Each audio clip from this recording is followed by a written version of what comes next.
Last up, we have Laurie Gourlay.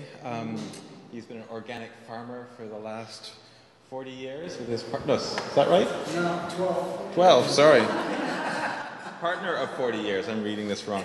He's an organic farmer up in Cedar, and he's here to talk about the Salish Sea World Heritage Site proposal. And do appreciate you being here, Laurie Gourlay, and with the Salish Sea Trust. Unlike my friends here, I don't have the expertise. I have kind of a broad-based understanding of nature and culture.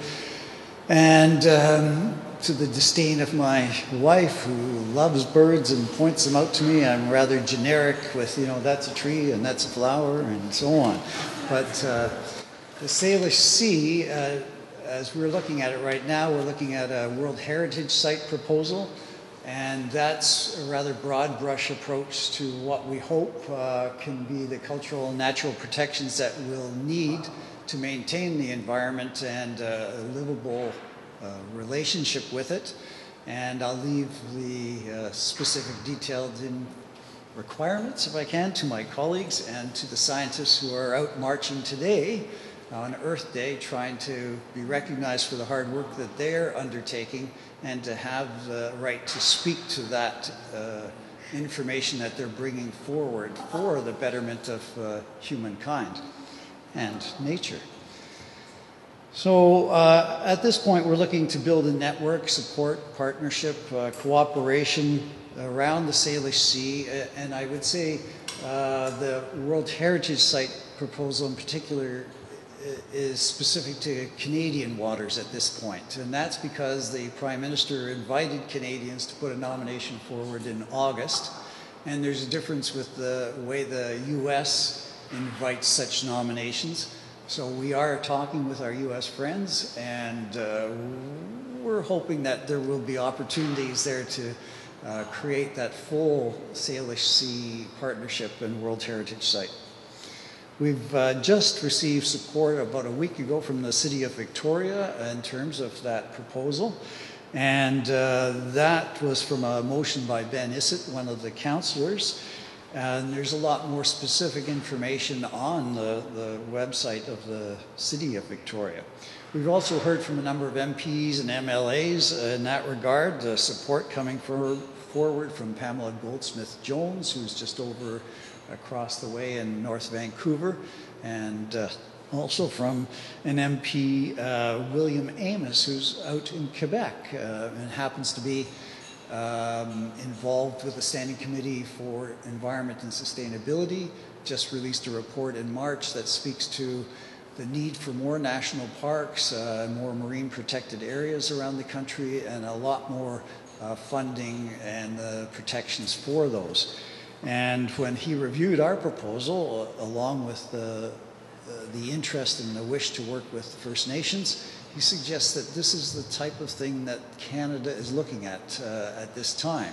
And so we bring this forward because there is a an ocean protections plan that's supposed to be put forward in Parliament. And I'd encourage you to let your MPs hear your support for that and to speak specifically to the Salish Sea and the opportunity we have here.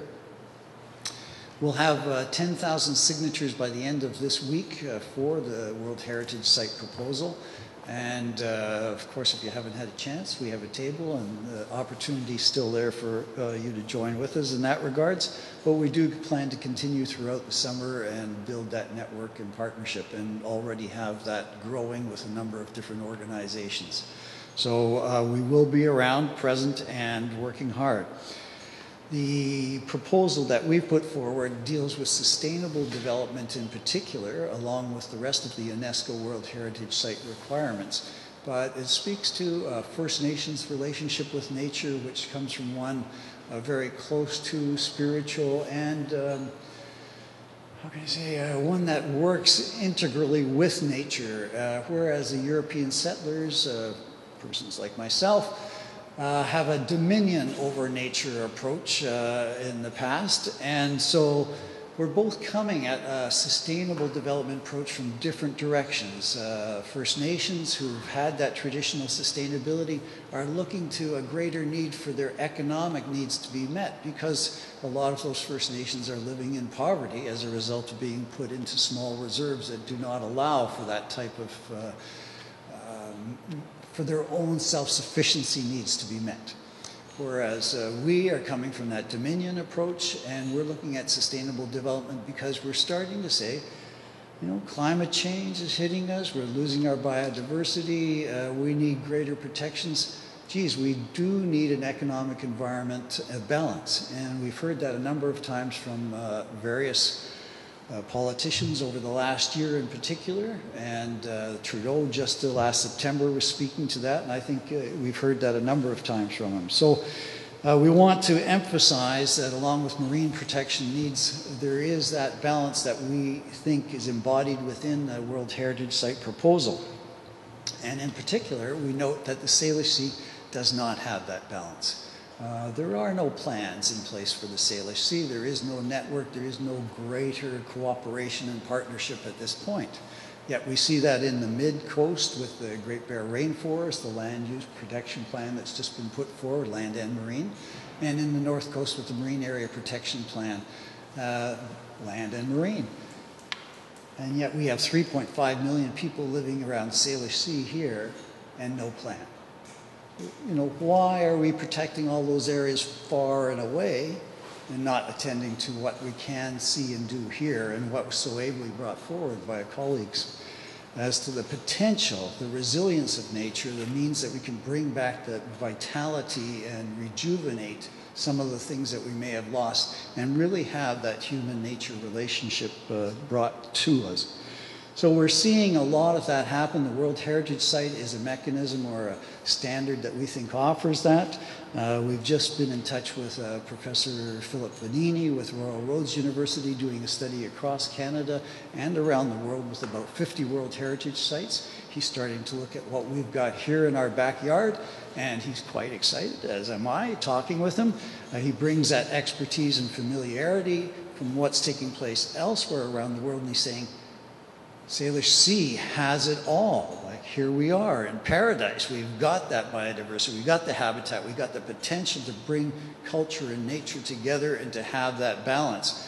And he doesn't see that in a lot of the other World Heritage Sites, and in particular the marine protection areas that are coming to the forefront with the need for greater ocean protections are starting to focus in on things that we have here, especially with the unique ocean environment that we are blessed with within Salish Sea, an inner ocean flushed regularly by the tides, bringing in nutrients, taking out some of the pollutants, and hopefully less pollutants in the future.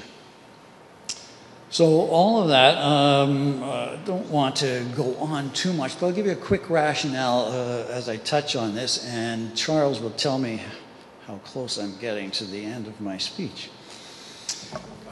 5? Okay, I need 10, but I'll go for the 5. Recent announcements by the Prime Minister suggested that he's looking at a 5% marine protected area by the year 2017. That's this December. 10% by 2020, 3 years from now. He has to move a great speed. We're less than 1% of Canada's coastlines protected at this point. So we're hoping for great things, and we've heard from a number of MPs, as I mentioned, that the potential is here for the Salish Sea. So we'll keep that pressure up over the summer. A World Heritage Site helps protect coasts as flooding increases. Benefits to the people are here. It invests in resources, coastal marine area protections. The conditions and times are right. We are seeing the International Union of Conservation of Nature start to speak to the need for these oceans protections. We're going to see them come forward in terms of particular species like the orcas that need that type of less noise environment, greater opportunity for foods. The salmon that we've just heard of had a decline. All of those things are starting to become very prominent in the discussions in Parliament, and which we need to encourage. World Heritage Sites are also high profile and prestigious. You know, the jet set folks like World Heritage Sites, and they invest in them, and they bring new businesses here, and there's economic opportunities as well as the tourism that comes. So we can find a way to produce a sustainable development, sustainable business economy by having a World Heritage Site here. And we're not taking away, we're not a resource-based economy, we are encouraging a relationship with nature that we all benefit from. Climate change is particular to World Heritage Sites becoming prominent also. How can we address that? And we're going to see Salish Sea, rising sea levels, a need to mitigate and create greater protections in the Salish Sea. And there is an investment wish by all levels of government to help in that regard. And so we can step forward and say, here's ways, here's special places, identify the locations that are particular to the needs of any of the inhabitants, and then try to make sure that we have those key habitat areas protected in the long term. As I mentioned, sustainable development is there, and we also talk perhaps about a legacy moment for all of us. 2017, 150 years for Canada. Some First Nations not thinking that's a great moment for them, and they're right, but why not start thinking about what we're going to leave in the future for the rest of people in Canada and the world? Salish Sea is very important in that regard, and something that we can do here and now. And we would equate it as being something like the Great Bear Rainforest, which the Queen and the Prince spoke very strongly for. And again, why not here? So I know I'm getting very close, if not over. I do want to say the pictures that you've been looking at are from a partnership we have with Sea Legacy, which two National Geographic photographers have formed, and they're doing great work. They just came back from the Antarctica, and in fact they're in New York this weekend opening a gallery. Paul Nicklin does the dives. He's got 1,500,000 followers on his Facebook. Christina Mittermeier, his partner's got like 400,000, that kind of thing. So these people are dedicated to the environment and marine protection in particular. They're willing to put themselves forward in terms of that and put their own money up to do it. And that's the kind of leadership that we think will make the change here in the Salish Sea and worldwide. We have a booklet, we have their photographs free for download on the website, and they've just produced a 10-minute documentary as well, which gives quotes from First Nations people, fishermen, hockey champions who are out there on the Salish Sea as well, and all sorts of individuals who benefit from and enjoy that beauty and the nature. And what else do I have to tell you? Essentially, I would encourage you, I'll skip everything that I'm going to talk about, 3,000 species that we need to protect still here in the Salish Sea and all of the great beauty and diversity that it offers, and just say that you should get out there on the intertidal, have a little walk, look across the ocean, think about time and eternity, and where you stand within that time and what this means to you, and see what you can do to help protect it. So we're here and around, and if you wish, just give us a call, an email, and we'll see how we can work together. Thank you.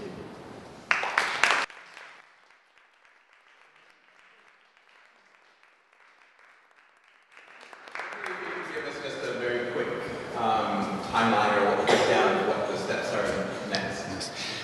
So April 30th, this week we finish with the last support letters going into Parks Canada. Then Parks Canada will, in May, provide a list of all of the World Heritage Site applications across Canada that may have come forward, so we get a sense of who else we're competing with, so to speak. 10 sites will be chosen by December when the Prime Minister announces, but over the summer there will be a Heritage Advisory Committee of 3 individuals, one of them a Haida elder, who will review all of the sites based on Parks Canada and UNESCO standards and decide how each of them meet those standards, and then I think they'll also recommend some of that. So that's kind of the immediacy of what we'll see. But just to go beyond that, even after that, then we begin a process where you get on a tentative list, And then there's an assessment process of a couple of years where all of the people, property owners, and then selected sectoral interests will be interviewed to see if they actually do support a World Heritage Site. Any of those can say no. And at that point, things stop. So there's a need to work together over that time period, and there'll be another couple of years after that when UNESCO steps in and does their own assessments. And so we're at a 4 to 6 year period of just assessments, and then after that there'll be a naming of World Heritage Sites as the government of the day decides. Thanks. Any other questions from the floor? Top of the panel? That's good. Thank you very much. Okay, I'm gonna start with questions around the sort of there's the curtailing of industrial activity versus the conservation requirements that we're talking about. I think it came in Laurie's presentation. He talked about this really beautiful, incredible place, and how do we work in cooperation with sort of multiple sectors to make sure we maintain that. Yeah, I'm happy to jump in. So World Heritage Site will suggest that there's a standard of protections that the governments have established. They've said culture and nature has to be at this level in order to maintain sustainability and thrive. And you'll have an international community around UNESCO who love this place and are very interested in it once it becomes the World Heritage Site. And they will create an onus and a burden upon the governments to live to those protection standards.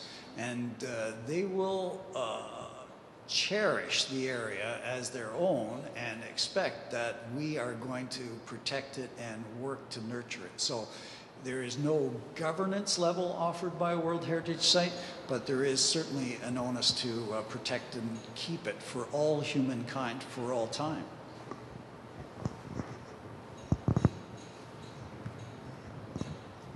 Okay, thank you. So we really highlighted the incredible natural environment that we have here. I wonder if people could comment on things I think we can do both individually and collectively to get more people involved in its stewardship.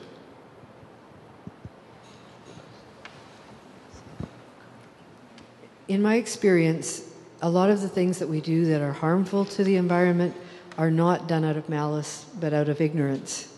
And I think that as people learn what they are doing that is bad and learn what they could be doing that is good, whether it's things like the kind of railings you put on your deck or the kind of soap that you use or whatever, that there is a great willingness amongst a lot of people, I'm going to say particularly on the West Coast, to adopt more earth-friendly strategies. So I think that there's good hope. The trick is that we have to let people know. And so forums like this, other opportunities to share what we know as individuals are great to try and get that word out. If you don't mind me also adding, so I've been working with MPs and MLAs for about 25 years and being paid to do so. My experience is individuals don't have malice, but there are corporate interests that don't care. They want profits, and they lobby hard, and their interests are first and foremost and only. And so one must go to the democratic opportunities available to you and speak to that, to stand up to the corporations that are only interested in themselves and say there is more than simply corporate profits as a bottom line. And so we need to bring forward our own interests and that of the planet and all of the non-human life and say corporations must meet that bottom line for sustainability and sustainable development for us all to make our livelihoods, but to leave something for the future as well. I just want to add a quick comment. I am very impressed by what I see in Greater Victoria in particular. There is already an army of people at work doing real things, restoring watersheds and wetlands and oak forests. So there is already a tremendous amount of work being done here. It's quite refreshing to see. I see Greater Victoria as an example for Canada to follow in many respects.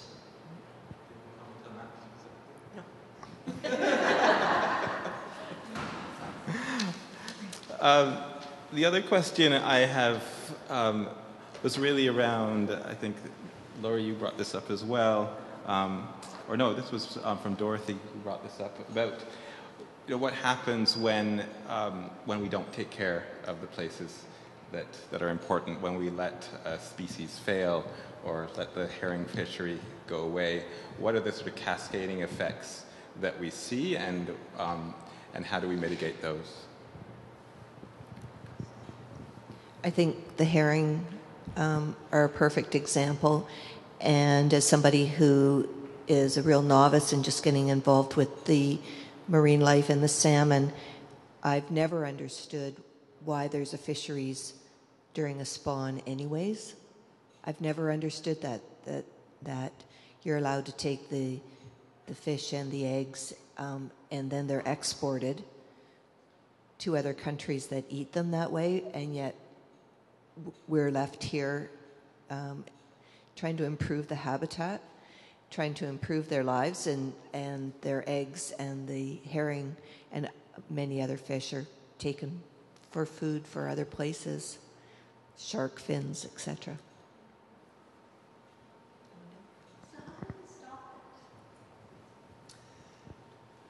I can't even stop. I don't know. There's not even a conversation about this very much. So it never ceases to amaze me. It surprises me. It's a huge issue. The herring in particular is a foundation species. When it goes, everything else goes. And when it comes back, as we see in some, everything else comes back. So we need to get a conversation going. And traditionally, the fisheries is managed with fishermen, but wildlife is not taken into account very much. And naturalists, bird watchers, instead of having 10,000 birds on the waterfront here, we could have 100,000 birds immediately if we had herring. So let's create a conversation. I think that we've seen some really good examples. You're talking about the harvesting of seaweed. One of my big things is insects and the need for them as a foundation for food, for a lot of different things. We do have to get the conversation going. And going back to what you said, you're right. Economic interests seem to be what is driving things. And so we need to connect this to the economic interests. Like Jacques was saying about the birds, birding in Victoria has an economic impact, but I don't think very many politicians know about it. There's little things that we can do, they're not even little, bringing attention to things that people are going to roll their eyes about the first time you say it. But eventually people start to catch on to it. I live in central Saanich. I live along a creek. And when I first moved in, I got a pamphlet from my municipality saying, do you want us to come and treat for mosquitoes in your area? And a lot of people would go, yeah, let's treat for mosquitoes. Who likes mosquitoes, right? But say no, right? Say no. I appreciate that while I don't really like getting mosquito bites, I can take care of my own protection from mosquitoes. Those birds need those mosquitoes. Those dragonflies need those mosquitoes. And those fish need the mosquito larvae in the water to feed. So don't kill the mosquitoes. Make us smarter about how to protect ourselves from mosquito bites. And it's little things like that, little light bulbs that will go on, and people then go, oh yeah, don't take the seaweed, because that is where the eggs are of all the invertebrates that then feed the rest of the food web in the ocean, right? So we need to make sure that people learn more than what is obvious.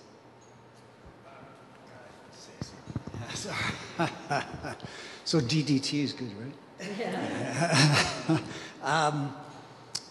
So there's a need for greater funding of nonprofit organizations, and I am not just flippant in that regards. Mr. Harper decimated the environmental movement across the country, as well as any community organization, and pretty well any public interest movement. Took away the funding, he took away the ability to sit and discuss and consult and make joint decisions at the table with those other interests. So he basically removed the public's ability to participate in processes that affect them and their future, and created a hierarchy of decisions, which we know the scientists were no longer able to speak to either. And so smaller and smaller numbers of people with greater and greater specific self-interest made decisions on our behalf. We need to take that back. We need to have proportional representation type of opportunity to speak, but we also need to stop having public consultations that are just open houses where they show us a few boards and say, here's your choices between A, B, and C, and it has nothing really to do with us. Official community plan, my own personal example was in 2010. I was putting it forward for my local area. I wanted to make a presentation on climate change. I just wanted to say, you know, we need to protect these areas. The director of the regional district said, climate change, it doesn't apply here. Would not let me speak to it, and the official community plan doesn't speak to it now either. So short-sightedness and that particular interests kind of drive a lot of things, and that participatory democracy is being lost to us and will continue to be if we don't stand up and speak for it. Run for office.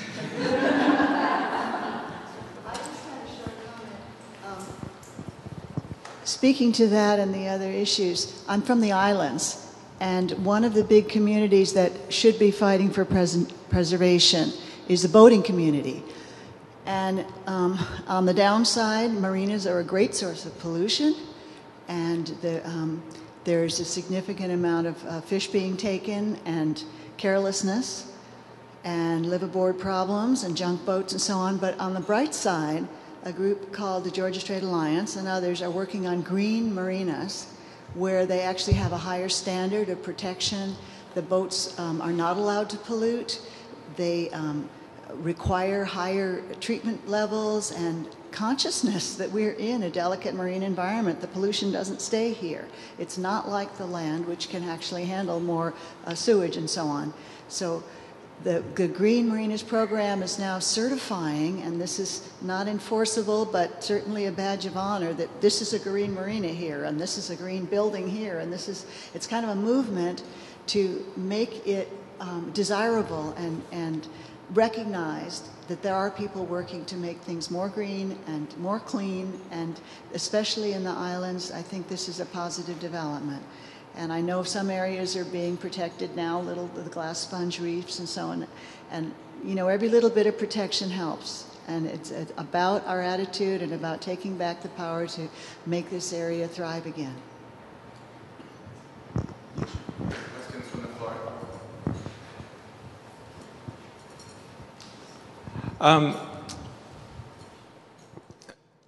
Okay. I guess one more question before we wrap up, and that was around climate change and the impact that is going to have on our local environment. And the question I'd like to ask is, why is it important for us to maintain these local areas when we have faced such a global problem?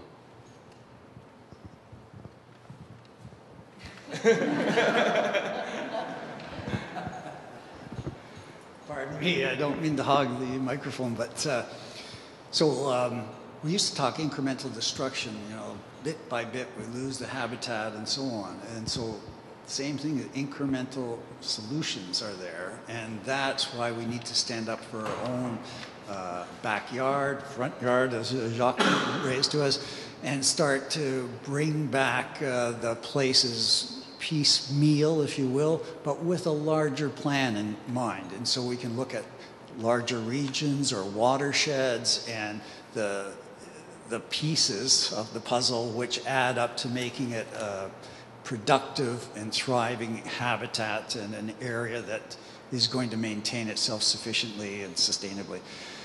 And so as each of those pieces start to come together, people start to both respect them and appreciate them. And then the protection starts to evolve on its own. And that creates the momentum which drives forward agendas and policies and greater support amongst all sectors. And then we're in paradise. So this is the opportunity here. Really, we already are in paradise, and we need to step up and protect it so it doesn't degrade. And we need to be speaking to climate change because we're going to see that impact us all formidably in the future. And if we all stand up and work for it, we start to create a greater network and know our neighbors and the communities, and we all gain from that relationship with each other as well as from nature.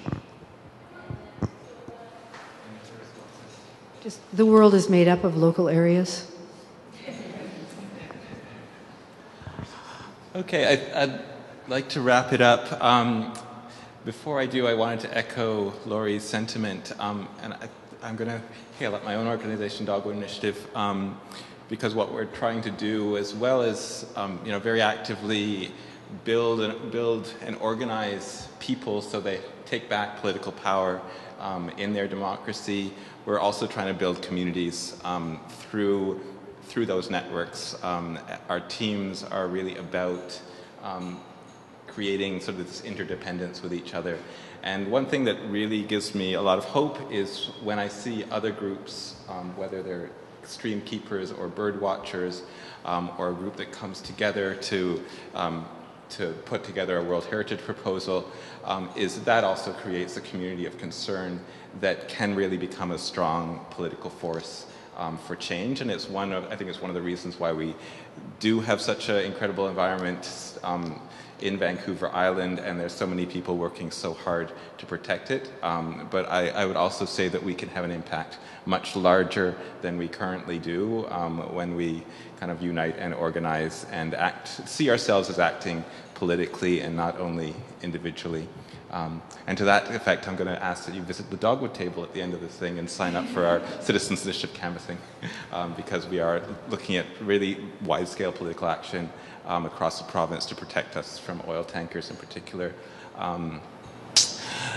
That said, thank you very much for really beautiful and inspiring presentations. I think we all appreciate living here and take walks along the coast, see the birds that fly past us and so on, but to know that in a little bit more depth and to really hold how special this place is something that is really important. So thank you very much.